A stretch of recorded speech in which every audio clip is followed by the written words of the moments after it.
మింగ మెతుకులేదు మీసాలకు సంపెంగ నూనె. ఇది తెలుగులో బాగా పాపులర్ అయిన ఓ సామెత. అచ్చు ఇలాగే ఉంది పాకిస్తాన్ పరిస్థితి. కనీస అవసరాలు తీర్చుకునే స్థోమత కూడా లేని పాకిస్తాన్ ఆడంబరాలకు పోయింది. అమెరికా ఇరాన్ మధ్య శాంతి చర్చలకు మీడియేటర్గా వ్యవహరించింది. మేం తప్ప ఇంకో మార్గం లేదని గొప్పకుపోయింది. కానీ అక్కడే పాక్ పరువు మురిక్కాలంలో కలిసిపోయింది. ఇంతకీ ఏం జరిగింది? ప్రపంచానికి మధ్యవర్తిగా వ్యవహరించాలని కలలు కన్న పాకిస్తాన్ బాగానే బిల్డప్ ఇచ్చింది. కానీ హోటల్ బిల్లు కూడా కట్టలేక అదే ప్రపంచం ముందు పరువు పోగొట్టుకుంది.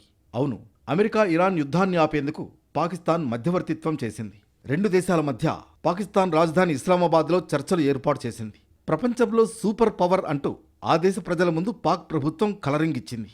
ఇస్లామాబాద్ టాక్స్ పేరుతో దేశవ్యాప్తంగా పోస్టర్లు, హోర్డింగ్లకు తెగ ఖర్చు చేసింది. 21 గంటల పాటు మారథాన్ చర్చలు కూడా నిర్వహించింది. మరి చివరకు ఏం జరిగింది?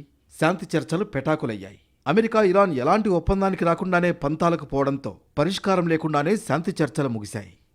ఈ నెల 10 నుంచి 12 వరకు ఇస్లామాబాద్లో అమెరికా ఇరాన్ మధ్య జరిగిన ఉన్నత స్థాయి శాంతి చర్చలకు సెరీనా హోటల్ వేదికగా నిలిచింది. చర్చలకు రెండు దేశాల అగ్రనేతలు హాజరయ్యారు. వీరికి పాక్ ప్రభుత్వం ఆతిథ్యం ఇచ్చింది. అంటే ఇక్కడి ఆతిథ్య ఖర్చులను పాక్ ప్రభుత్వమే భరించాలి.